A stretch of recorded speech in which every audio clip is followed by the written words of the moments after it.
Welcome on into the Sports on Tap Seattle podcast. You can find us everywhere at Seattle on Tap on all platforms, including youtube.com/@Seattle on Tap.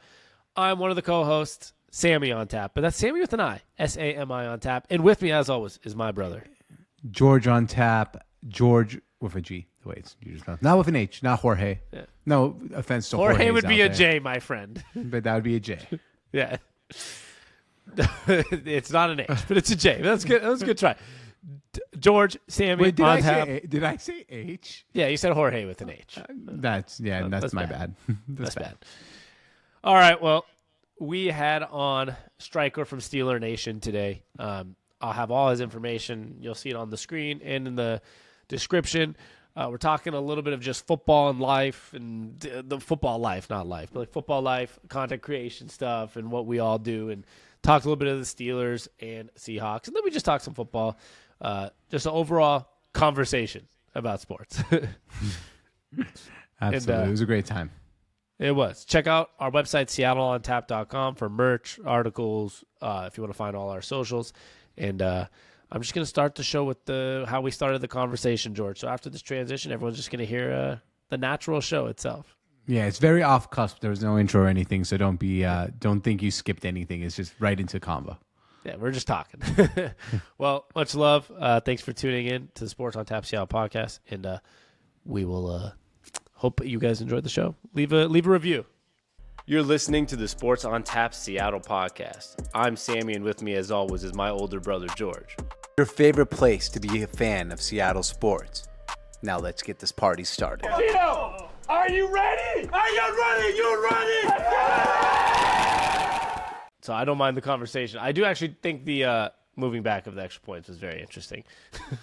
Yeah, actually, Mike Tomlin was handling it correctly when it first happened. If you remember that season, the Steelers were going for two just about every time they scored. Yeah, I remember that. And the reasoning behind that is if you take the percentages for a kick from like 35 yards away, which it now is kind of set at, as opposed to, kicking from the 2-yard line, you got a much higher percentage of missing. So it's not an automatic 1 point anymore. So it might be an automatic 0.8 points or 0.7 points. Whereas if you're going from the 2-yard line, you've got a 50-50 chance of now getting 2 points, which equates to a 1 point chance now.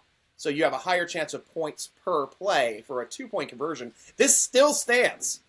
I don't know why more people don't do it. Tomlin was the only one that season to ever do it. He did it like 10 times. Every next closest person was like 2 or 3, I think, that year. And we were really good at it that year. I think we were around like 7. We had like 7 conversions on 11 chances, I think. That's great. Yeah. So, I mean, wow. Think of the tush push. I mean, There is no freaking reason why the Eagles shouldn't tush push from the 2 every time they score. Because they probably get 75%. Exactly. And that's all you need. I mean, you don't have to get all of them every game, but you're going to be getting 3 of the 4, and that's an extra 3 points. That's an extra field goal. So it is really weird. I feel like the NFL wanted that to happen, right? More excitement, like more people go for it, and that's probably part of the reason they moved it back. Let's see if we can get some more people going for 2 different things. And then it's just like everyone's like, back to just it's a field goal or it's an extra point. We're going to kick it. And it didn't. Yeah. There's like no point of it now. Yeah, I know, right? Yeah. It ruined the whole purpose. I'm going to get this camera a little more centered. There we go. Oh, yeah, there's a lot of things about that. Who knows? There's a lot of rules that could be worked on. Yeah, but I mean, the rules for the most part are fine. The problem, like, I can't have a problem with the tush push because it's written within the rules. Though there are certain things written in the rules, like you can't elevate people on kicks, you can't elevate or help people up in the air in those circumstances, whereas now you're helping people in an offensive circumstance to be able to push them forward. Those 2 rules themselves just don't make sense to me. Yeah, they're like the same rule, but for different circumstances. Exactly. Exactly. And so it shouldn't be fair. It's you can't do it, but if you're on offense, have fun. The offense can get away with whatever they want. That's kind of it. I mean, I've been watching since the 70s. So I used to remember when big hits in a football game used to change games because they were so impactful. Now it gets your player kicked out for the rest of the year, like DeMonte KZ. Yeah, it still changes the game, but in the worst way. Exactly. Yeah. Still did not hit him helmet to helmet. It was a shoulder hit, and then they were both going low. I mean, it sucks. It happened, but it's like, what's he going to do? Sit there and watch a guy catch a ball in front of him? I mean, his job is to dislodge the football. That's the part that doesn't make sense. Yeah, that's the one thing is I'm not liking the amount of rules that are causing players to not play the game naturally, and I feel like it's causing more injuries and more helmet to helmets and all these different things. Look at all the quarterbacks that got hurt this year. Severely. Oh my god. Because a D end is scared to hit a guy straight up. They're going to get called for unnecessary roughness just for tackling. So people rather swipe at the legs. They'd rather try to these but now awkward they're going tackles. low, and they're losing their knees and ankles, and now it's like you can't hit a quarterback low either. It's like can't hit him high, can't hit him low. Exactly, and it's true because there's a zone you can't hit the knee or below. You can't hit neck or above. That is the rule. You have to hit the torso and the upper thigh. And now they're even talking about like the haul downs, like the hip drop. Yeah. So like they've already gotten, and some of the rules did make sense to get rid of. Horse collar, definitely. But if you're getting rid of horse collar, you got to get rid of hair pulling. But it's the league saying, hey, cut your damn hair, get in line. That was the whole reasoning. It's like, cut your hair, you long-haired hippie. Otherwise, they could pull your hair and take you to the ground. So, makes a lot of sense when you're trying to get rid of that stigma, but it works completely against certain ethnic groups, which have a big percentage in the NFL, being the American Samoan population and the Samoan population, which their religion and their belief is they grow their hair. They're not going to cut their hair for anybody.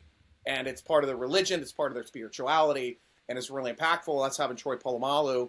I mean, hell, we saw him get tackled by his hair once on an interception against the Kansas City Chiefs, where Larry Johnson, the old running back from Penn State, caught him from behind, grabbed a whole handful, handful of hair, and ripped him down from behind. But that's the same motion that you're getting with a horse collar because you're being pulled from behind. Same injury can happen each time. So, but it's not a rule. And it's not a rule. It's not. But then again, it's kind of weird. Yeah. I mean, it feels like it might be more dangerous to pull from the hair attached to your head than a regular horse collar attack. Absolutely. One of these Samoan Samoan players are probably going to get a really bad neck injury one of these times, and they're going to have to rethink it or talk about it or keep your hair inside your jersey or something. Just and then they'll change the rule. Yeah, it's always knee-jerk changing rules in this league. Exactly. Always is. Yeah. Or after something bad happens. I mean, hell, half of the things the Legion of Boom did for big hits aren't even allowed in the league anymore. Yep. I mean, that was back when you guys were dominating the league. So that's James Harrison was like, people didn't want to play against James Harrison because he was gonna hit you and you're gonna fold in half as well every time. You're gonna feel it. Now they don't want. It's like they don't want people to feel it anymore. It's like there's no. The part that bothers me the most is just a perfectly clean, legal hit to the chest, but because it looked a little harder than most hits, they'll throw a flag. And I'm like, well, what do you want to do? Slow down, like mid-sprint? Like, I'm not really sure what else you're supposed to do. My thing is the landing on the quarterback with your body weight one. That one is like, come on, like.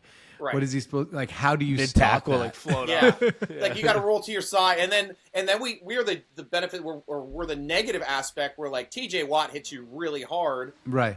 Completely slid off the guy. You can see him hit his shoulder on the ground, not land on the quarterback. Quarterback's hurt because he got the wind knocked out of him by T.J. Watt's hit to the sternum. But flag comes out. They say he landed on him. Clearly didn't land on him. But there's nowhere to review that stuff anymore. There's no way. And it was enough of a CF the last time when we were reviewing pass interference plays. If you remember that year, you guys benefited off a big one against us in Pittsburgh. The last time you guys played in Pittsburgh, reviewed a play that was not ruled as pass interference. Your coach threw the flag. They determined it was pass interference, and that essentially turned the entire football game in your favor, and Seattle ended up beating us at home that game. Was that 20? I mean, so I'll tell you exactly. Yeah. I'm actually trying to remember. But you guys kind of owed us one after the Super Bowl, so it's okay. Well, that's true. Now, if we want to get into the Super Bowl, I will tell you the absolute like craziness of your special teams being unable to pin the Pittsburgh Steelers inside the 20 on 5 kicks in the first half, all of them going into the end zone. And that is bad special teams play. That you guys lost field position strictly because your punter could not put the ball from the 50-yard line inside the 20. Yeah. 5 different punts in that game. I mean, we want to get to the statistics. I'll really, there's some issues that come up, and I'd love to talk through a bunch of these with you if you'd like. but I take it from we're a very prideful team as well. The big thing with what I always said for Ben Roethlisberger's rushing touchdown was it wasn't not a touchdown. So, because they had to review the touchdown. Right. Was it a touchdown? Wasn't it a touchdown? Well, it wasn't not a touchdown because they ruled it a touchdown on the field by review. It wasn't not a touchdown, so it still stands as a touchdown. So that's the way it was not confirmed, but it stands because we don't know. It was that it was that Jeremy Stevens touchdown that got called back for holding. The push that got off? me. Yeah, that's the one that got me more than the Roethlisberger's touchdown. Because you could watch that angle a million times. I still don't know if he scored or not. Yeah, exactly. I mean, me as a Pittsburgh fan too. Like, I don't know if he got in either. Yeah. But I know at least they ruled it on the field, and after review, they couldn't determine that he did not get in. And I think that's fair. So and you'll take it. But honestly, the other way, conversely, if he didn't get into the end zone, I don't think that it was even conclusive enough to say that he broke the plane within the replays that they had for that game.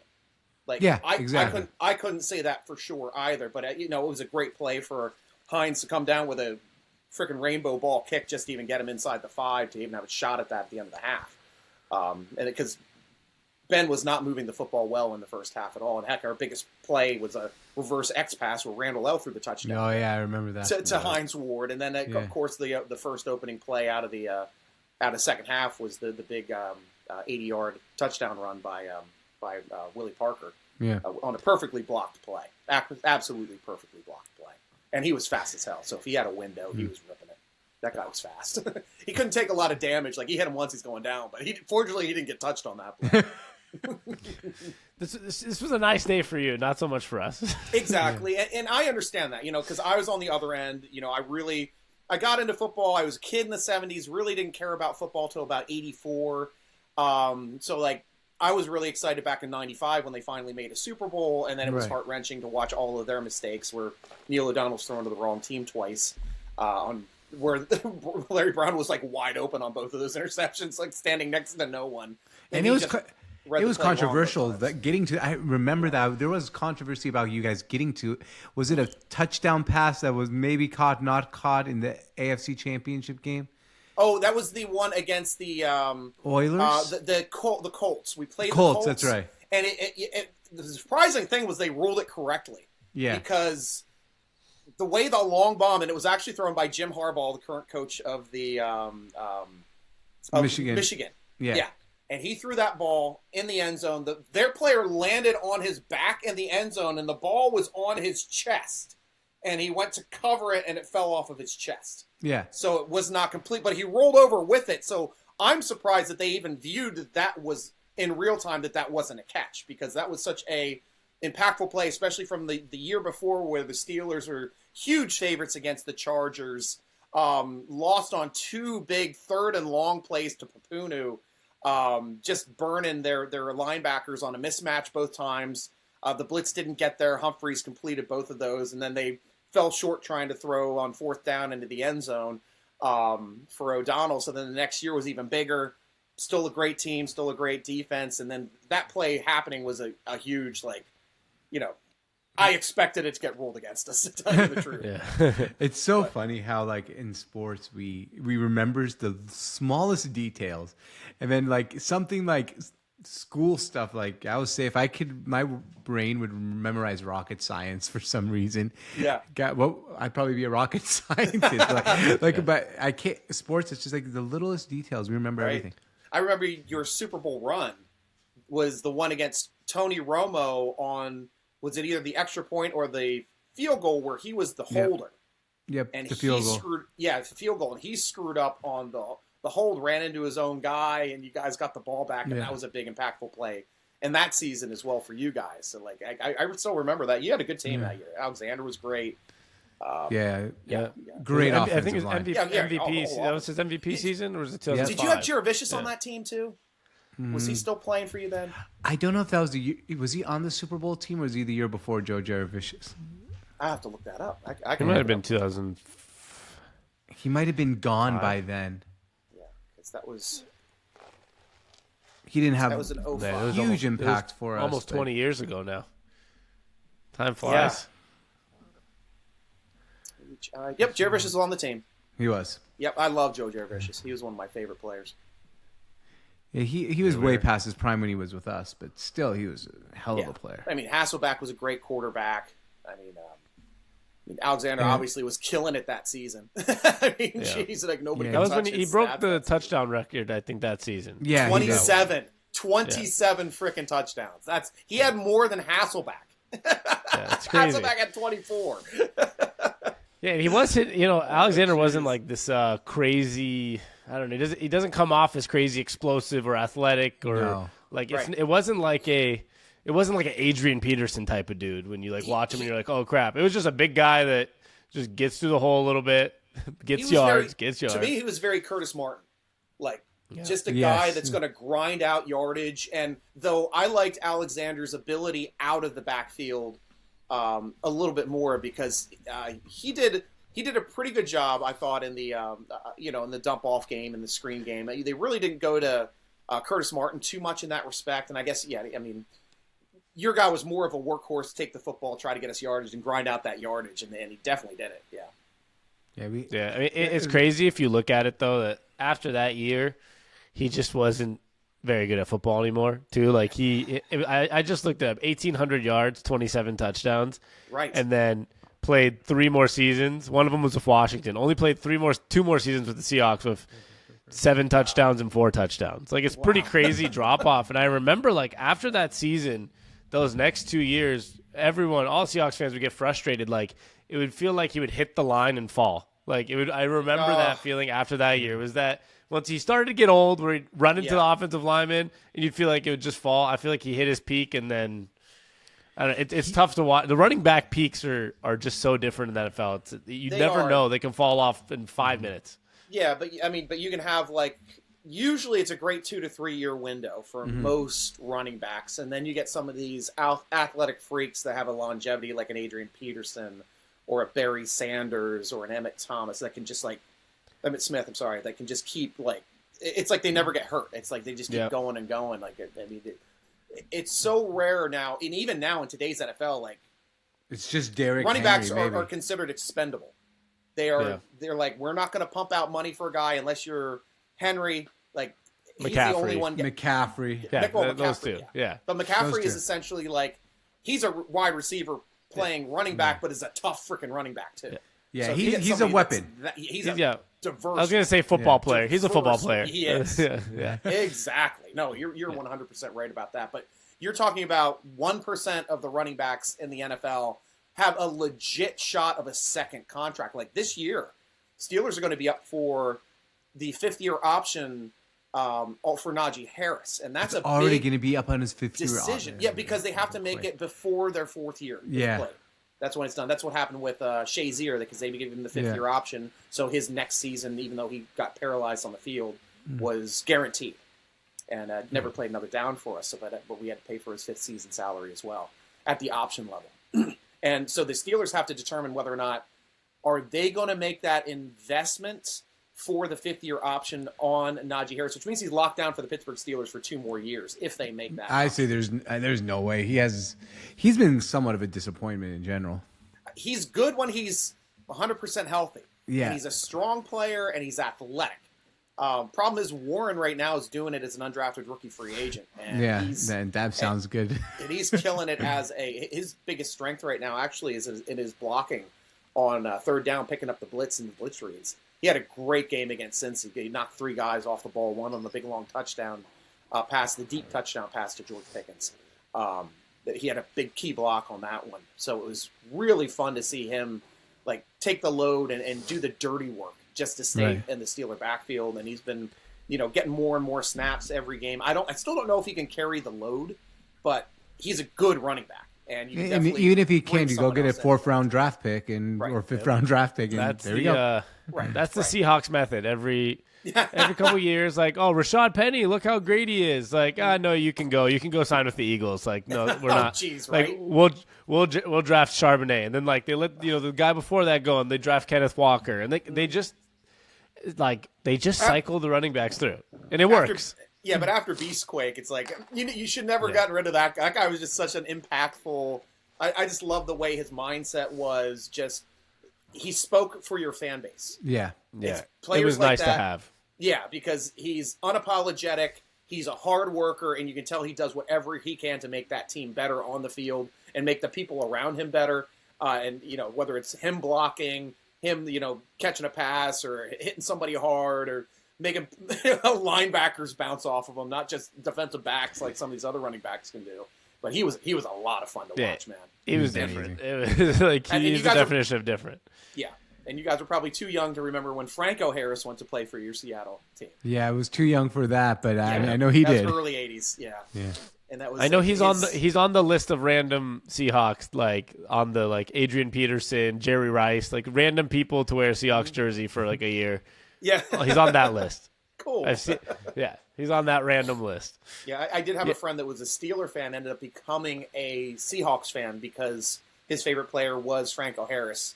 Franco Harris went to play for Seattle, and then he just became a Seattle fan, and he's still to this day. Is a to this day, really? To this day, yeah. We had a really fun time during that 05 Super Bowl. Because you had a really fun time. Seattle, I was hardcore for Pittsburgh. I'm not gonna rip on him or anything. I know. It hurts me. I mean, I've been on both sides of a Super Bowl win and the Super Bowl loss. Yeah, it sucks. Yeah, it does. Yeah, I actually went to the Green Bay Super Bowl, and that one hurt. Yeah, it hurt seeing it in person. I'll tell you that. But the Steelers are a very interesting case, right? And one of the things I was 100% ready to talk about today is I feel like the Steelers and the Seahawks are kind of in a similar situation in terms of a legendary head coach that you don't really want to part ways with, but there's been these weird little rumblings like about Pete Carroll. Maybe he's done. It's his last couple of years. Mike Tomlin this year especially, there was those like, oh, is it the final year of Mike Tomlin and Bill Belichick? It's been weird. Like the legendary head coaches all have these weird talk. Yeah. And they're in a weird situation where not really sure this is a quarterback of the future, right? Or he's or most likely not the quarterback in the next couple of years. Yeah. And we're just hovering at average, right? 9 wins, 8 wins, 9 wins. And I think the Seahawks and Steelers are both in that extremely same position. And it's really a confusing spot to be in, right? Because do you just like you're talking about Najee Harris. Do you re-sign a running back or do you bring him back for 2 years when you think you're kind of in a rebuild? Or if you think you're going to go draft another rookie quarterback and you're not competing now, there's all those weird, little thoughts. And you don't even know maybe what's happening with Mike Tom. Maybe the rumblings are real. Maybe he wants to change. There's a lot of weird things on both the fan bases right now. And, nobody's really sure what's happening. We don't even know if either one of these teams can compete and make the playoffs for the rest of the season. We don't know if they're going to be good in the next couple of years or not. And we don't even know what's happening with our coaches we've had for a really long time. So they're in a very similar boat in those. And they're both 8-7 somehow. Just to add on top of that. and it's weird the way that our team became 8-7 because we were winning close games we should have lost early on in the season. About 5 of them that Kenny Pickett just found a way to Tim Tebow his way to a win in 5 of those games. And that's the way when I was watching Tim Tebow, that magical year for Tim Tebow was the game was close. He was doing nothing all game. Then the fourth quarter, he figured out a way to win. That was Tim Tebow, and it's exactly the way I'm seeing with Kenny Pickett.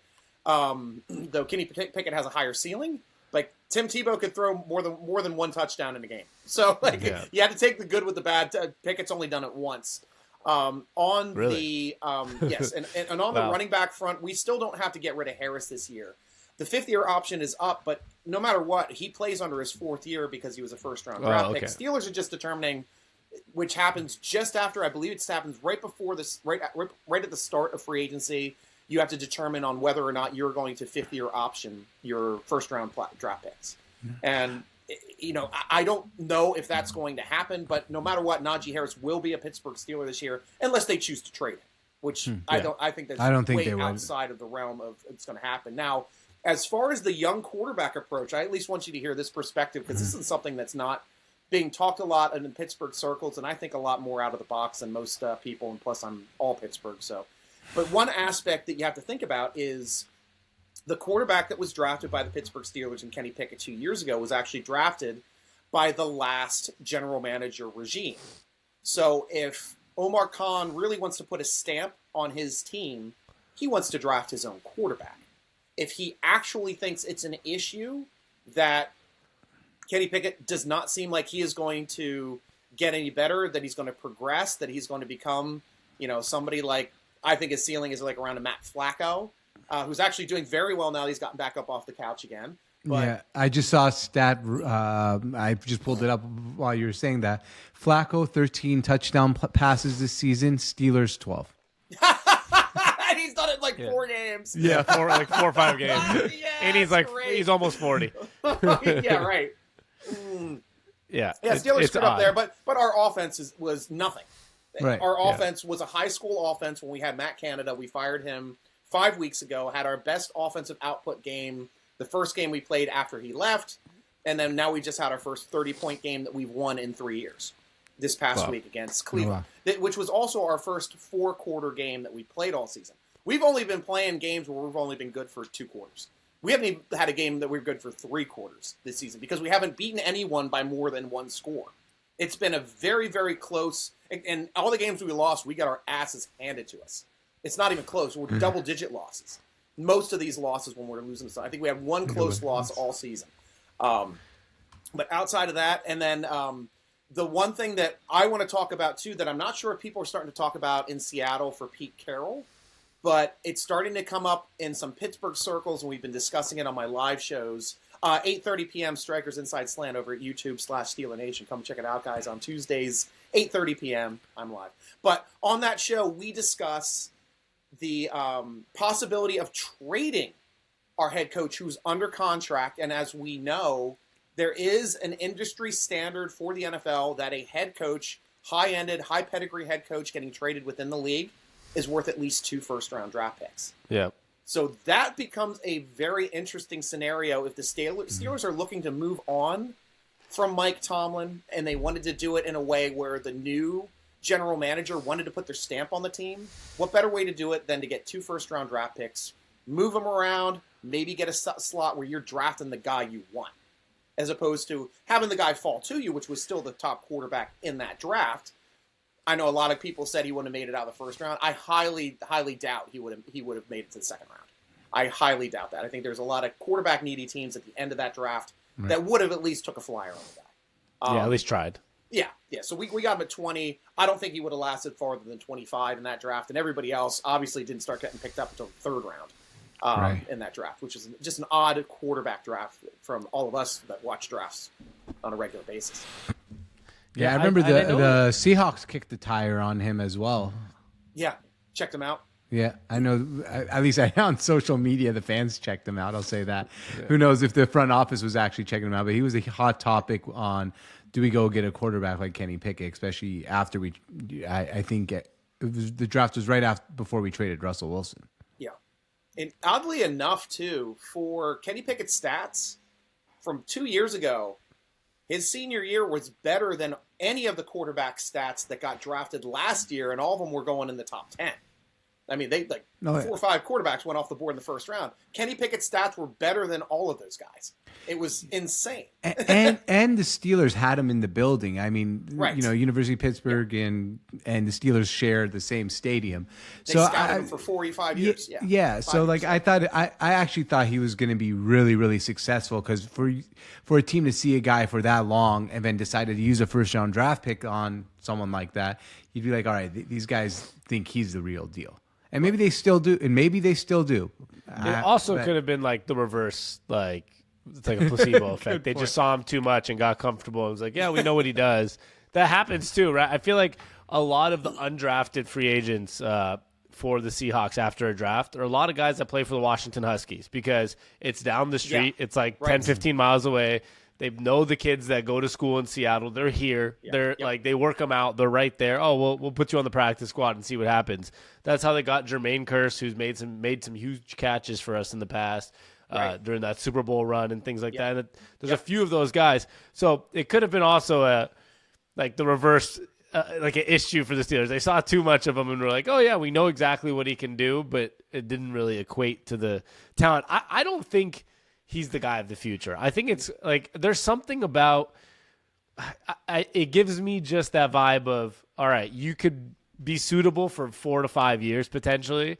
But there's going to be some point where if we have a bad season, which never really happens for the Steelers, but if it does, I know, right? you'll be like, well, if we have a top 10 pick for the first time ever, like first time in 20 years, maybe we should go get one of these guys. So I don't know. To me, like when I know he's not playing this week, but like if it was against Pickett, I'm not Seahawks playing against Kenny Pickett or it's Mitch Trubisky this week. Like, Is it Trubisky or Rudolph this week? It's going to be Rudolph. Is it Rudolph? Sorry. Yeah, and I'll say one last point, at least for the Steelers are a family-run organization. They have a very, very long memory.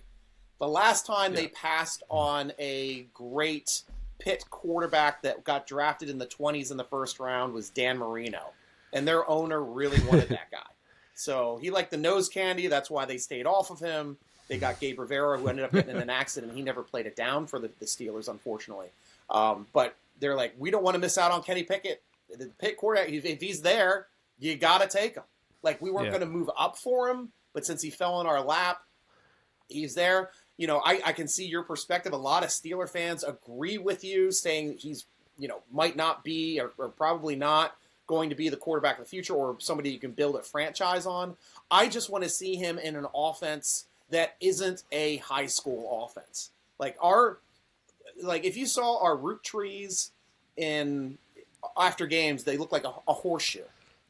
Through to the sidelines and everything within 5 yards of the line of scrimmage. So everybody was bringing their entire team up within 8 yards and said, good freaking luck completing a sideline play, because that's all we're going to defend.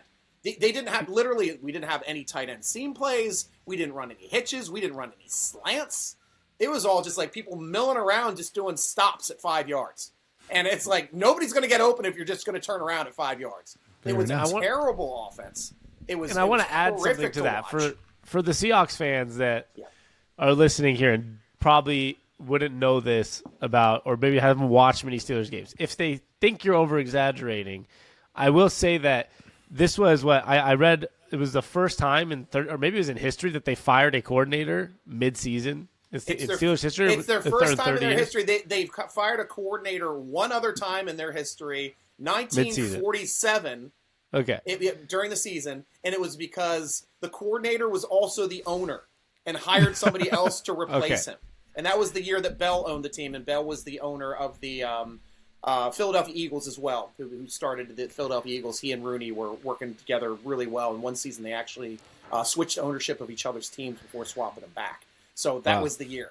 Nobody got fired that way. I was going to say that doesn't count. Fired himself. He's like, this is too much. This is too much work. I don't want to be the coordinator anymore. But that is the consistency of the Pittsburgh Steelers. Love it or hate it within the fan base, they do not get rid of their game plan during the season. Now, if it didn't work during the season, they'll make some grand changes after the season. But yes, this is historic for the Steelers getting rid of their offensive coordinator within the season. So that's what I was, I'm saying, like, if somebody thinks you're being a little dramatic about how bad it is, I'm like, well, that's the first time ever outside of an owner firing himself that they fired a coordinator mid-season. So it must have been pretty damn bad, right? No hate to Matt Canada. I don't know the guy, but like, it must have been really bad in that building where people are like, I know we don't fire people, but we have to get rid of this guy. Like, it's that bad. It was. And you could tell it killed Tomlin to have to make that decision. Yeah. Because that was the most contrite, and, you could tell he fired a friend, which hurt him. So yeah, that sucks. But it was the right decision. It was absolutely the right decision. We had to move on from him, though. Our offense hasn't changed much with him going out, but the way plays are called has improved dramatically. And situationally, the play calling has improved. So those aspects. So you feel an improvement at the end of the day. You see a difference. And now at least, though when Trubisky was in there, he's a hot pile of garbage. Guy was horrible. Yeah. I mean, I after what I saw from him just in the 2 spot duties when he came in for an injured Pickett, I'm like, you got to start Rudolph. This guy is hot garbage. And proved me right, unfortunately, for 2 straight weeks, losing to 2 basement dwellers before the third game. When they popped him out at the end of the Colts game, and then fortunately Rudolph got to show what he could do in a complete game, and that's what he's capable of. I've been stating this on my show for the past 3 seasons since Ben Roethlisberger came back from his injured elbow, which also happened in that same Seattle game that we were talking about a little bit earlier. We jumped on when he hurt his elbow and he actually ruptured it in the first half, threw a couple balls still to complete out that half and get a score with a ruptured elbow, the UCL. It was completely ruptured. He threw a couple more balls with it. Pretty impressive. Guy is, yeah, that's the one thing about Ben Roethlisberger. He always, like, everybody called him a diva, and he's like, oh, he always complains about stuff. The dude always played injured. He always, he complained about it a bit, but he always did it. He's a tough guy. So I think I lost my train of thought. We're talking about deep ball. So, like, last 3, since he had to get that surgery, watching training camp, last 3 years, Mason Rudolph has the best deep ball on the team. Not even close. You watch the preseason games, which we also play you guys in preseason, and you watch it and you see how Mason does with the offense versus the other teams, where you're like short to intermediate passes. Mason's getting the intermediate and the longs. Always. Like hitting the long balls. And we got to see it. Plus he hits a slant. Like, I think that was the first slant pass that was caught all game, and then George Pickens like rips it off for a touchdown in that game. And then like the deep balls to him, like the one on the sideline and the one deeper down the field. He hit Robinson pretty well a couple times. Robinson's a hell of a receiver. He's just not getting utilized at all in this offense, which sucks. But, I mean, we pretty much got him on a 1-year loan and probably going to have to get rid of him because he's going to be too expensive to keep next year. But he does have the best deep ball on the team. I'm not sure on – I know your team is banged up. Like, I'm used to seeing an injury report with, like, 4 or 5 players. It looks like half of your roster is on the injury report. So – tell me what your defense is looking like this week from a for a Steelers perspective, seeing it, and how good are they at defending the deep ball? Well, I know that we're not sure if Devin Witherspoon's going to play. We're not sure if Jordan Brooks is going to play. Okay. I don't know if I want him to play, but we're not sure if Jamal Adams is going to be able to play.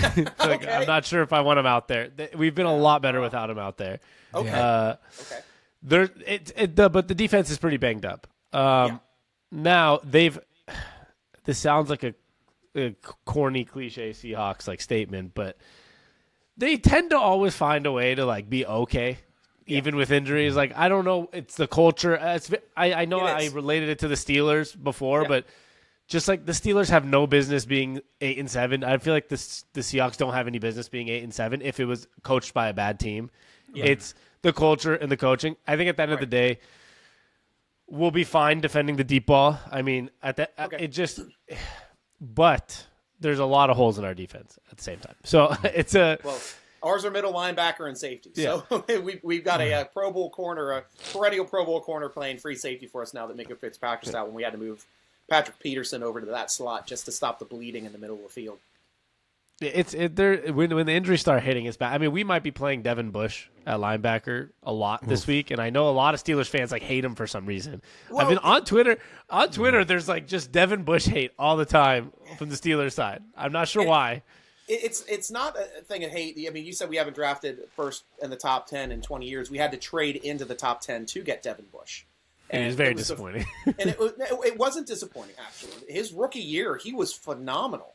And his first half of his sophomore year before he got injured and was lost for the season with his knee injury, he was phenomenal. He was a playmaker. He was getting interceptions. He was forcing fumbles, getting a sack here and there, batting down balls, picking off the pass here and there.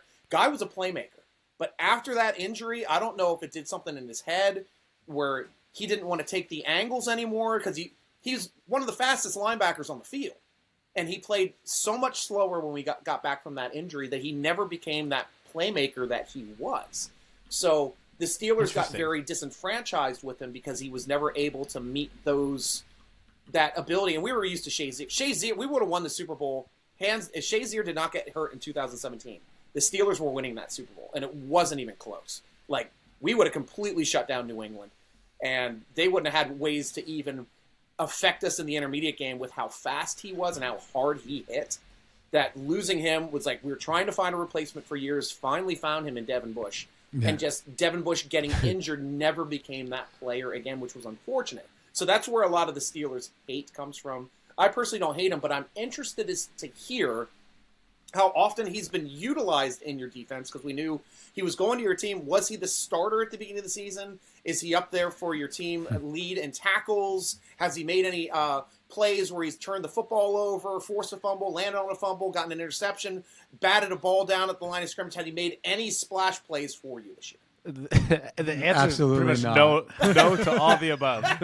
But And that's why the Pittsburgh Steelers hate Yeah. him. But it's quite possible that he sees the Steelers logo on the other side this week, Right. and that Yeah, might that- spark him to want to exactly. make a play against his former team. Exactly. I will tell you, he did say so because of Jordan Brooks' ankle injury, he has a good chance to play a lot, if not start on Sunday against his former team. And he said himself, I saw on Twitter, I can't remember what the exact word, but he said I couldn't write the script better. Two teams like trying to win to get into the playoffs playing against the Steelers. So he has something too about like. I don't know what I'm telling you. If you go just type in Devin Bush Steelers on like the search box and see the like, there's so many like, oh my god, like Steeler fans like, sucks you guys have Devin Bush now, haha, take him, like you guys can have him, and then Yeah. Devin Bush will tweet back some things like, so excited to Yeah. play against the Steelers. I'm like, there's some weird animosity here, and It is. but this might be his only like game that he actually has an impact. I'll just tell you, he has 8 tackles on the season, so he hasn't done anything. That's Right. incredible. Yeah, Yeah. I just look at his stats right now. Yeah, he's Yeah, not well, there. Pretty much. He's got 13 combined, 2 tackles for a loss. I mean, those 2 tackles for a loss could be impactful plays, but the thing that gets me, the stat that really pops out to me, is in 11 games, which he hasn't even played the whole season, I say, he's only started twice. So that's what, out of a first-round top 10 draft pick, you It's expect because him of to injury, be- by the way. That's why he started. We know. Not by We had choice. him. we know. Yeah. That was the problem with Devin Bush. He could not stay healthy for a whole season. I remember except for how his exciting rookie he year. was coming out of college. He was, and he was fantastic. And unfortunately, like, injuries kill our inside linebackers. So it's interesting at least to hear, and I do agree with you. I think he will be more motivated to play this game than any game he has played since his injury, his big injury, his second year in the league. Yeah. And I do think that he could be impactful in this game if he chooses to really want to hit the angles again, like I know he can. It just has to be like, he's got to play out of his body and not being worried about getting hurt. And if he does that, he's got the God-given talent to take over a game. And Pete Carroll says he is, quote unquote, juiced up to play the Steelers. Nice. They've already He's got ready. I'm steroids. telling It's you, great. you're about to.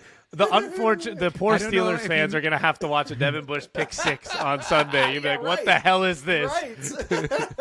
They tell you the truth. The Steelers fan base deserves it, though, with how poorly they did treat Devin Bush. I mean, I never treat players poorly on our team unless they are just flat out garbage and they are the reason why we're losing. Mm-hmm. Like, even when Devin came back, he was average. He wasn't great anymore. That was the only difference. He was average.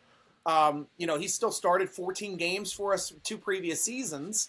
And no injuries took him out of a couple of those games, but he's still getting around 70 tackles a game for us. That's average. And that's the reason why Steelers are upset, because they want their first round draft picks to be Hall of Famers every time. Yeah.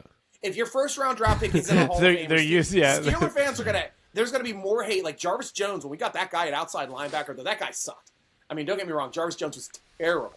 And his speed did not equate to the league at all. And he got ridden into the ground. Same thing with Terrell Edmonds, which was our strong safety that we took in the first round, which he on the wouldn't have Cardinals been in now, the maybe? Yeah, I draft. think he's on the Cardinals now, right? Yeah, That's why I I'm think thinking so. too. Yeah, which he would not have been at the draft unless his brother, which was actually going to be like a top 10 pick for Buffalo that year, and he was sitting there with his brother, and the Steelers ended up taking him like a couple plays later, and he's like, oh, I guess I'm a first round draft pick. But the reason why, and he was a good, solid tackling, strong safety. Problem was, couldn't make splash plays, couldn't get at the quarterback, didn't have elite speed. Couldn't play the ball in the air, really. He had a really bad job of playing the ball in the air and did a really good job of tackling people after they caught balls as opposed to hitting people. Like, I like a DeMonte KZ type of guy that's going to hit you when the ball hits there. So, like, good luck catching that ball. This guy just could not take angles on balls in the air. He had a lot of tackles because he'd always tackle everybody after they made their plays. It's like, here, I'll help you to the ground. It's like, that was the problem I always had. I'll just dive in after the right. play's over. But we're harder on him because he was a first-round draft pick, was what it comes down to. And I don't know if that's the same in your fan base as well, but we're used to, like, getting the first round, Troy Polamalu, Ben Roethlisberger, Keith Miller, getting these great players in the first round to just like go out there, be impactful player. TJ Watt now. I feel like ours is opposite. Yeah, I was going to say the same thing. Ours is opposite. I mean, we kind of taken some guys in the first round that probably shouldn't be like first round picks, like Bruce Irvin, for example. Yeah. And Aaron Curry back in the day, it wasn't very good linebacker. We honestly a lot, and then like couple, I remember that. Yeah, the Seahawks have had a very just for us. It's like, oh, look at this 5th round corner, like Earl and then you turn him into all pros. So like, I will say Earl Thomas was a first rounder, so I'll give him credit there. Earl Thomas was, but Cam Chancellor was 6th round or 7th round. Richard Sherman was 5th. Russell Wilson was 3rd round. Bobby Wagner was 3rd round or 3rd or 2nd round. Everybody, like a lot of the guys, like even DK Metcalf, like he went after a lot of other receivers. Yes, Tyler Lockett. So we've like Russell Wilson. Russell Wilson, third rounder. Third rounder. So we're used to a lot of like, oh, this guy was great. Like I don't know, like last year, Tariq Woolen, our corner, he was the 5th rounder, and he was fighting with Sauce Gardner for the defensive rookie of the year. And we're like, wow, we got that corner in the 5th round. Like that's pretty impressive. We're used to I feel like we're used to some first round flops. Except for this year. Devin Witherspoon's been good. So. He's been we great. can't find corners at all. I mean, Artie Burns, I think, is the last cornerback we took in the first round. And that guy was He plays for the Seahawks. Yeah, he's right. Yeah, you got Burns and you got Bush, so thank you. Yeah. He played a lot last week because Devin Witherspoon's hurt. So you might see him. You also see him. Played for the Witherspoon was playing well this year. And I've always liked Witherspoon. He's nice. But here's something that I want to talk about with you guys. Speaking of first rounders, and the Steelers have finally found a corner in Joey Porter Jr., who technically went in the 2nd round with the 32nd pick, but as we all know, usually the 32nd pick is a first rounder. And we got lucky to get Chicago's draft pick for Chase Claypool. They gave us their 2nd rounder, which ended up being the top pick of the 2nd round, with them losing the last week of the season and Houston finding a way to win. What a bad trade for Chicago. But go ahead there. Sorry. We lucked our way into Joey Porter Jr. at the top of the 2nd round, and this guy has he's been matching up against teams' top receivers. So this week looks like it's going to be a DK Metcalf versus Joey Porter matchup. Now, at least from the Steelers' perspective, so you guys know, Joey Porter is very handsy. He gets called a lot for pass interferences, holding penalties, because he's a very handsy guy. The problem is, with his length and his range, he's never out of a play. Like he's like 6'2", 6'3", and when he sticks his hand up, it's like at the rim of a basketball. Playing basketball, it's like the height of a rim. So the guy just like takes up so much area just with his body length and his lean mass and his speed and his and he's a competitor as well. So I think that this matchup, DK versus Joey Porter, is probably going to be the most interesting matchup on the field from a Seattle offense versus Steeler defense perspective on how the football is going to get distributed by your quarterback. Interesting. I'll tell you one thing. If he's going to be handsy, I would not be shocked if DK gets in a little scuffle with him and gets a 15-yard penalty. Tell you, though, Joey Porter needs it. He needs somebody to take a swipe at him, to tell you the truth. Well, DK will take a swipe at anyway. So. Well, right. Shockingly, I was actually – what was your site? Is your site SteelerNation.com? Correct. Okay. That's what I thought. SteelerNation.com. I was reading an article from your website from yesterday where Joey Porter said, I know DK Metcalf does not like it at all when people talk to him. It's been peaceful these last 2 games. Hadn't had any penalty. Hopefully he continues that trend. I really want to see these 2 guys go at it. Oh, no, this was KJ Wright that said this. No, one of our radio guys was saying this. One of your guys said, okay. DK Metcalf did not like it at all. It's been peaceful the last 2 games. So he said something though. Hold on, Joey Porter said something, but I'm just missing it. But the point was, I'll give you a little backstory while you look that up. Joey Porter Jr. is obviously the son of the great Steelers linebacker Joey Porter, who should find his way into the Hall of Fame. By the way, guy was a phenomenal pass rusher, but his mouth was even bigger than his ability. So if you remember that 2005 season, he was the one calling out Alexander right in front of that Super Bowl. Going into it, saying, you're not going to be making a play on me in that game, and we're going to knock you down to size in that game. And they did a good job of limiting Alexander's effectiveness in that game. And your big tight end at the time too. I remember they were Jeremy Stevens. Stevens. So being the son of a guy that talks for a living, he grew up having his dad rip him a new one in every competitive aspect that they ever had, whether they're playing Jenga, whether they're playing Uno, whether they're out throwing the football around. This guy's a talker. So if you're saying DK has problems with people talking to him, Joey Porter's going to be in his ear a little bit. So that may make this matchup even a little bit more interesting then. Yeah, DK does. Here's the DK. I think enjoys the trash talk, right? But he somehow lets it get to him like way too much. I mean, he got ejected against the 49ers. He's had, I think, 3 or 4 unsportsmanlike conducts for just shoving somebody after a play. He has trouble, like if somebody's talking to him and it's not going well, he has a really hard time staying calm. And but he has learned. I don't know if you've seen this story, Stryker. He has learned American Sign Language now, so he can talk to. Yeah. Yes, I've seen him trash talking in ASL. That is amazing. So maybe he'll just talk trash in ASL and avoid any penalties. Yeah, Oh, very yeah. smart. You know you have a problem with keeping your mouth shut if you have to use ASL. Like, all right, I really have to say great. something, so I'm just going to use ASL. That's fantastic though, but because at least it gives him an outlet to still be like, when he's not, at least he's not like, "If you," he's like actually like spelling it out. Yeah. Which is fantastic. It's pretty impressive. It is. He learned quick. It's a good way for him to at least get it out without getting the team in trouble yet. Because I think eventually, like, because there are people that are blind that watch the game. Yeah. And they're like, he's saying this, which you get a fine and possibly a game suspension for saying certain things on a football field. That's actually. And he's signing the exact same thing. So these aspects will get very interesting here in the, I think as he continues to progress with his ASL, eventually something is going to come out with the league saying, maybe you can't do that anymore, or, watch what you say, or fine him for something. You can't sign language something insane, like super insane. Like you can't do that. There's kids watching. Yeah. Definitely. Yeah, it's Never exciting though. thought of I want to get your like full on thoughts and like honest thoughts on how, first of all, how you see this game playing out this week, how you're feeling about it. I know it's on the road. Seahawks are favored by 3.5 points, I think. And then what's going to go on with your season moving forward? I want to know how you're feeling about both. Well, there's 2 games left. This is really the last really impactful game of the year for the Steelers, because to stay in the hunt for the playoffs, just like your team, they have to win. Now, the things working against the Steelers, your stadium's like the loudest in the league.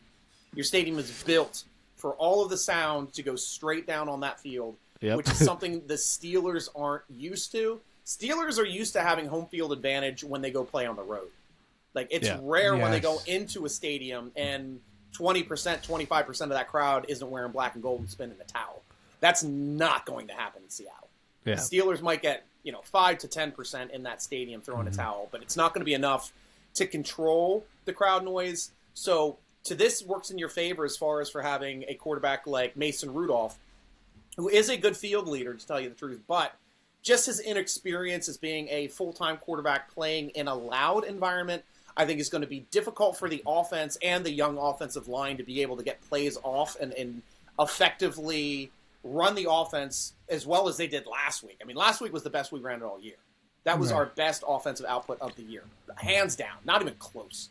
So I do think we can make plays. I don't think that it's going to be as consistent as we played last year. I think we'd be lucky to hit the low 20s in points.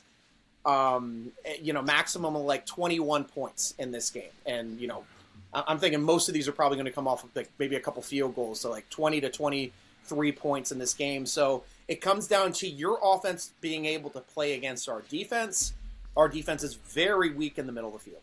We are down to our second practice squad inside linebacker starting, which is Miles Jack, just came off of the couch. Had a fantastic game last game, though. The Seattle area kid, too. Yeah. He's fantastic. But, I mean, we lost a lot of our really good players that we were expecting to be out there. Like, Robinson might be out there on the field. Michael Walker, who was another guy we picked up off the streets this season. I mean, because we lost our starting three with Cole Holcomb, Quan Alexander, and Landon Roberts. All three of those guys we brought in free agency this year, and they completely revamped and made our inside linebacker crew a strength. And we had a great rotation with all those three guys.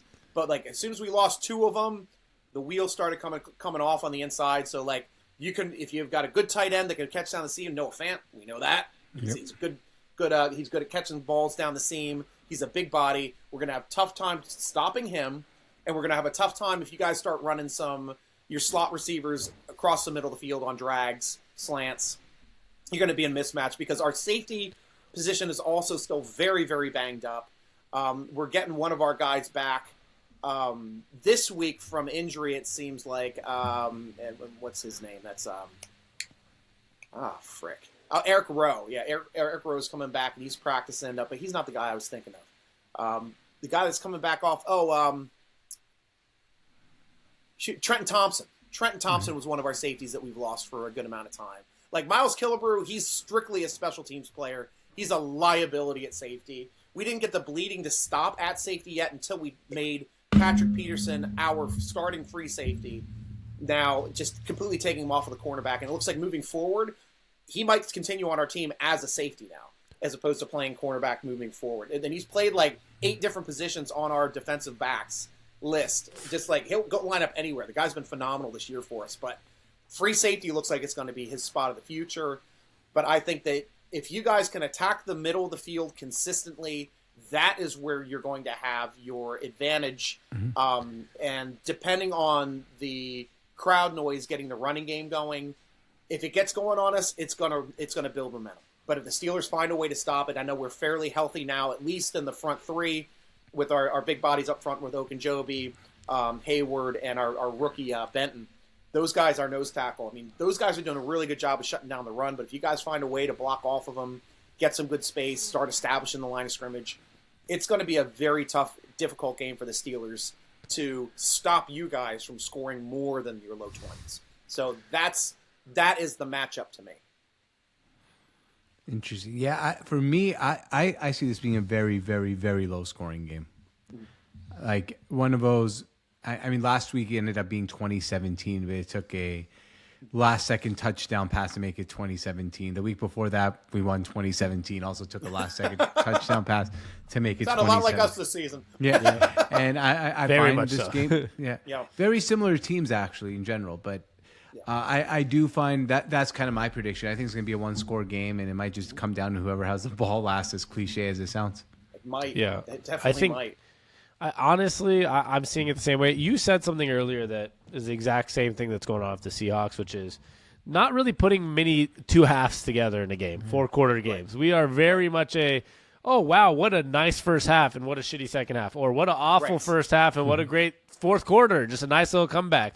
It's happened like against the Titans and Eagles, our last 2 wins. We were crappy. Win, though. Oh. Yeah, but we were awful for half the game. Titans, the first half was embarrassing. Like, you're a team that's trying to get into the playoffs. Like, you can't play this bad against the Titans. But then they just slowly found a way, and they gave up a touchdown with 3 minutes left. And it took 2 game-winning drives with under 3 minutes left to be in the position we're at in the last 2 weeks. So I do feel like it's a lot like the Steelers this year, where there's not a lot of halves being put together, and a lot of some quarterback switches, a lot of injuries. It's very similar. I also feel a somewhat low scoring game, probably in that same range of 20 to 23.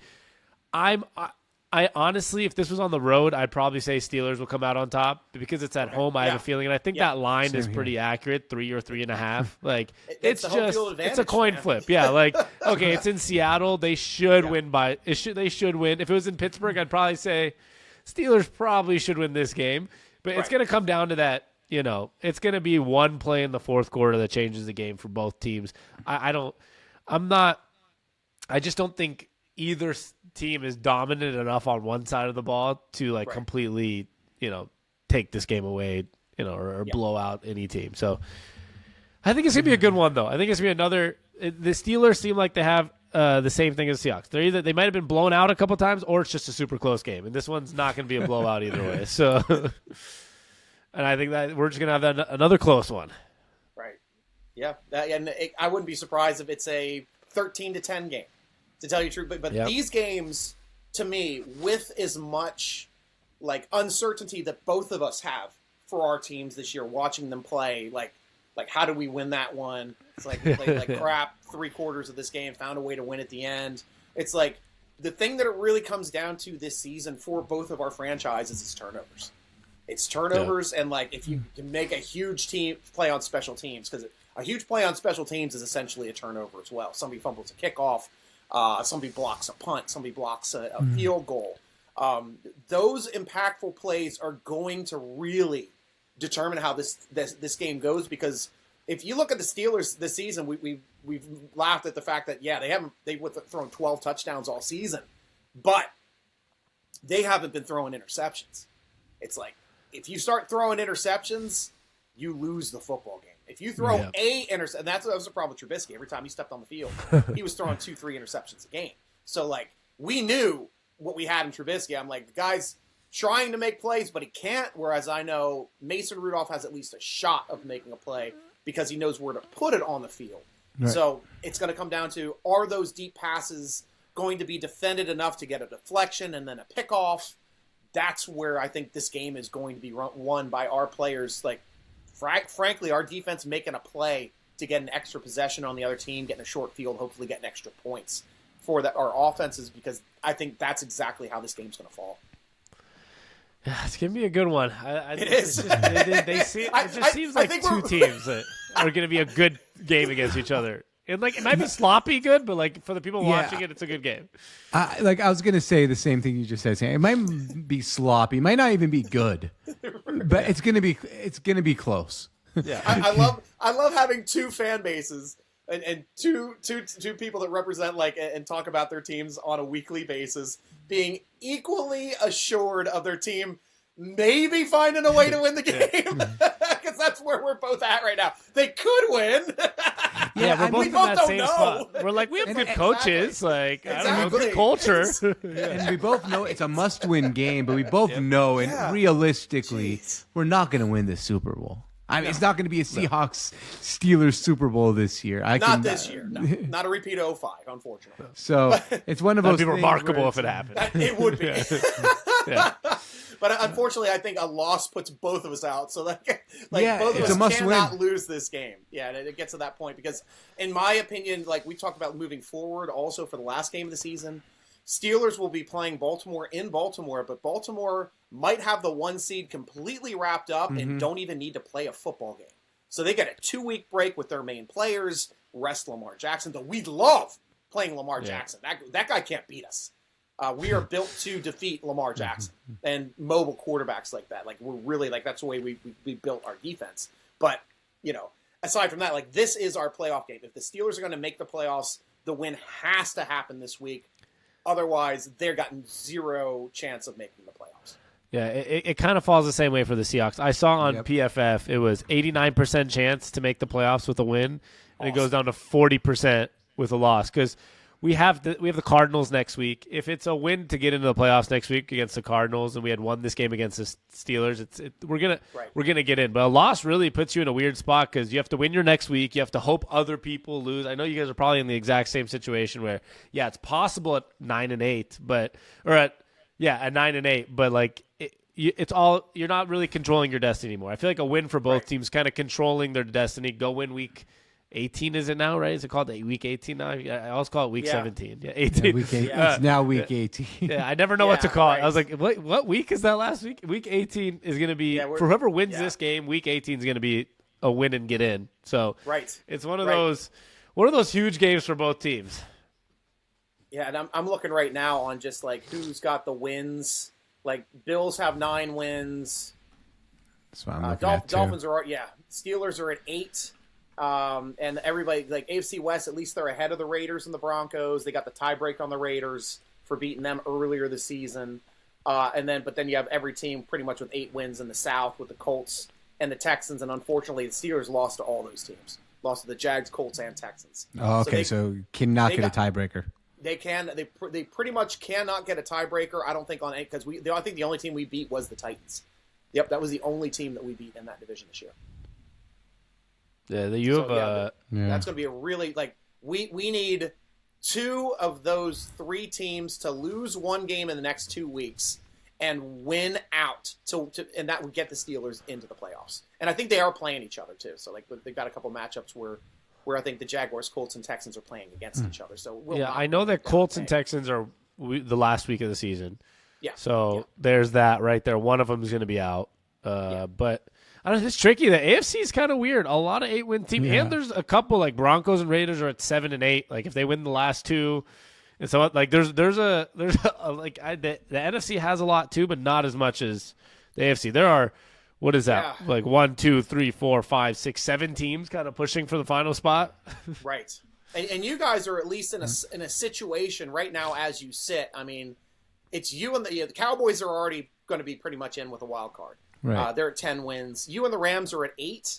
Everybody else has 7 wins. The Vikings, Packers, Falcons, Saints, all at 7 wins. Like, you could slide one and still find a way to get into the playoffs the last week of the season. It being an AFC loss, as you guys know, isn't as impactful as it being an NFC loss for your tiebreakers making the playoffs, especially against these other teams. Yep. So, we could be in a situation where both of our teams could make the playoffs, but the Steelers would have to win this week. Yeah.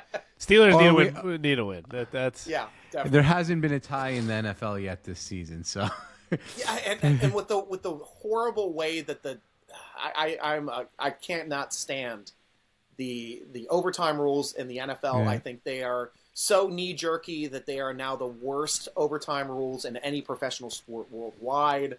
It's like, okay, well, you win the game if you score this way, but if you don't score this way, the other team gets the ball back, has a chance to score, and then if they score, you keep going. And let's shorten the time now from 15 minutes to 10 minutes. It's like you run out of time really fast. Like, statistically, all the rules that have been made for overtime for professional football have now made it so you are going to have more ties statistically.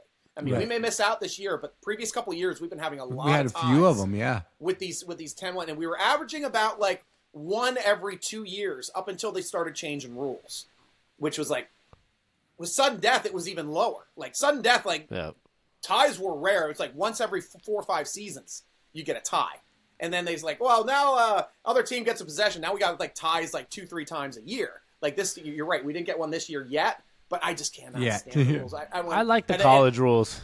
I just say college rules were great until they started going into overtime shootout with 2-point conversions, which is just dumb. They should have just kept it like you just should keep it standard. Like it should be like college rules until somebody doesn't score. But like like for the NFL, like just play offense, and then you can choose to do a 2-point conversion if you want. You're not forced to. No, for mine, I think you should be absolutely forced to go for 2-point conversion in the pro. Because that just shortens the game. Like just every single time, pretty much. Like first time, like you don't have to, but then the next time you have to. But then like it's like the 4th time you're only doing 2-point conversion now. I watched that Penn State game, and I'm like, I cannot stand college football. They always find a way to ruin awesome rules because their rules perfect. It was absolutely a perfect way to watch. Their overtime was really perfect too. Until watching this 2-point. Like watching shootout. It's just like watching NHL shootout, which is fun to watch too. It's more fun to watch than 2-point conversion, 2-point conversion, 2-point conversion. Don't get me wrong, but but I did love just like the way ball in the 25 and the pro, maybe ball in the 30. Yeah, try to score. If you score, exactly, you have to. If you score a touchdown, you have to go for 2 because that at least sets a standard for it not having it tied after 2 teams score a touchdown. You have to score essentially twice. Yeah. So making it a little bit more difficult. And then if both teams score and get the 2-point, we're having a really exciting game. Yeah, exactly. We have a really cool now game. you're in second overtime, which is like, I remember like the old college games used to go to 4th, 5th overtime. And those were really exciting. That's way more exciting when like Florida State going like 5 overtimes in an actual game like that as opposed to like the Penn State and Indiana, I think, went 9 overtimes. Yeah, but like because there were 5 of them were 2-point conversion rounds, and they were just dumb. And it's like it was so anticlimactic. It's not a team even earning its position to get down there to score. It's just like who could score? I'm like, why don't you just have teams just start kicking extra points until somebody misses? That's the exact same thing. But it's at the same it's time, dumb. At the same time, on opposite sides of the field. Rapid fire. Hey, we're going to both kick the ball from the end zone, and whichever kicker kicks it the farthest wins the game. Yeah. That's how dumb the rules are now with going for 2-point conversions at the end. Yeah, like they got to work on it. it's bad. It's bad. Well, Sorry, we get off. We're getting off track. We're having so much fun talking football. Yeah. Let's just get off track and just start ranting on rules of the game. No, we like these type of conversations. These are kinda the how fun we are. ones. Yeah, Good. it's always fun to talk football. Enjoy a nice afternoon. It's a holiday Exactly. season, and just talk some football. And we got a little bit in about the Seahawks and Steelers, a little bit in just other football stuff. So it's always a good time.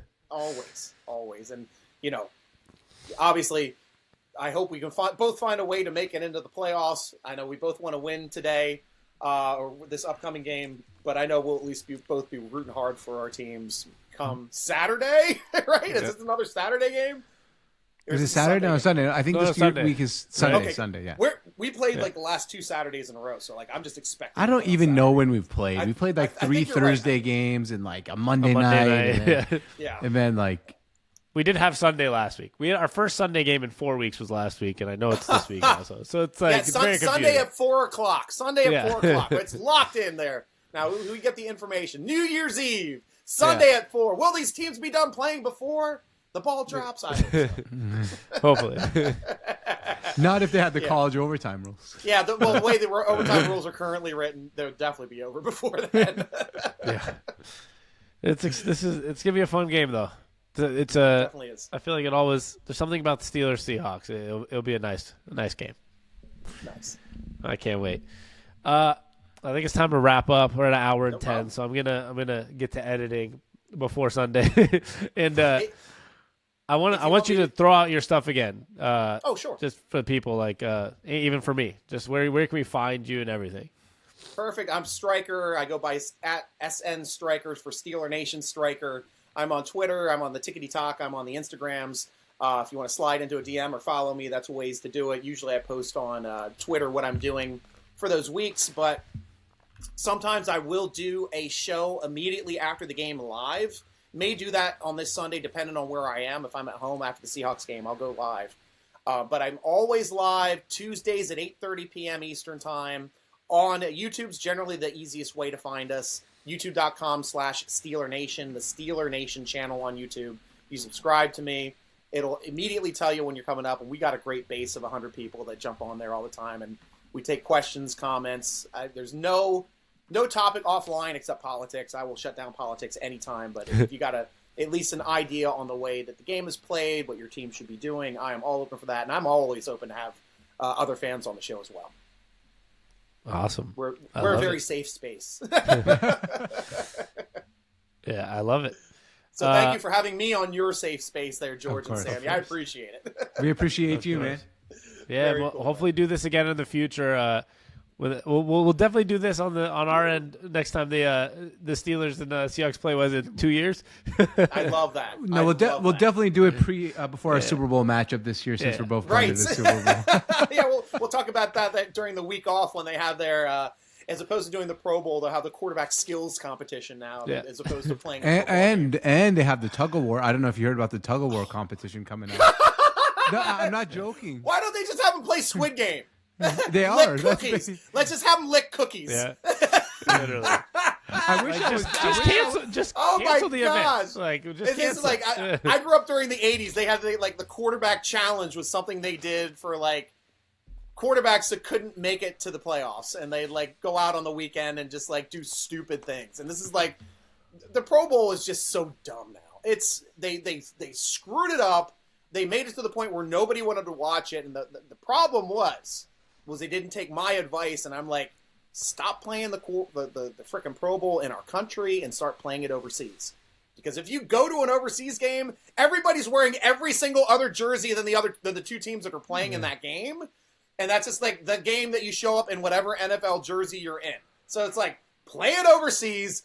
They don't care about the product being good or not because they can't tell. They don't watch enough football. They're just happy to see their stars there. Maybe get some autographs, take some pictures with them, because that would have saved the Pro Bowl. Now it's just A tug of war debacle. competition between Yeah. offensive linemen.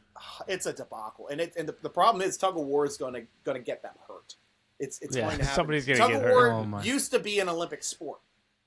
Really? It used to be an Olympic sport until people were starting to lose thumbs, lose limbs, because you can get so much tension in these lines that it can be really dangerous. Like it's gonna, especially if they have somebody wrapped with an anchor that gets caught on other people, they're gonna get back injury. Like it's gonna get bad.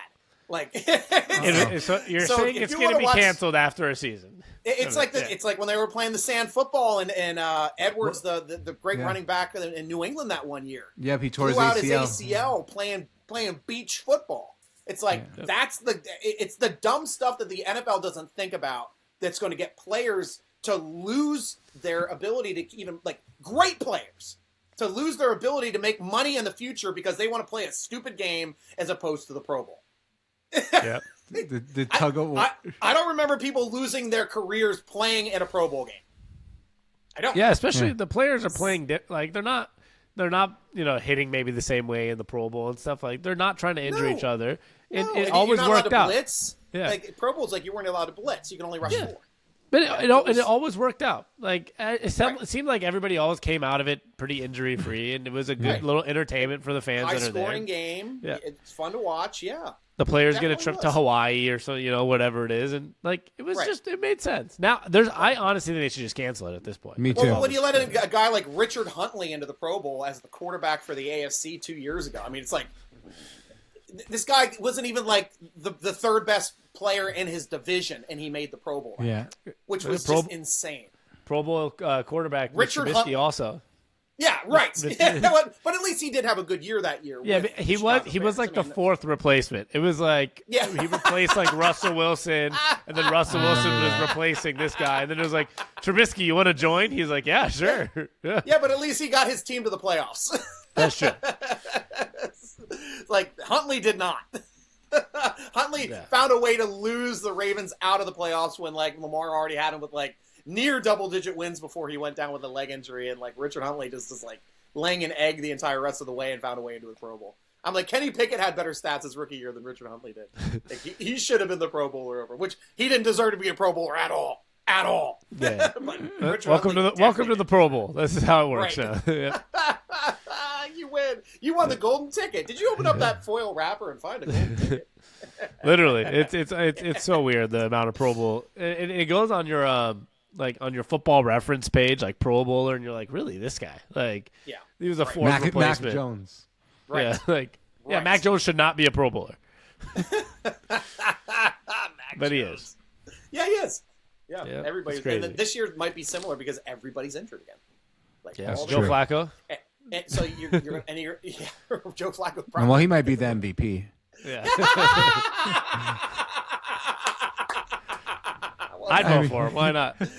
Well said, George. I'd for that because you're going to have like 2 good quarterbacks playing in the Pro Bowl anyway, and then like, usually the quarterbacks that lose in the championship games don't want to play in the Pro Bowl, Right? Because they don't feel like being anywhere after losing a chance to go play in the Super Bowl, which is what happened last year.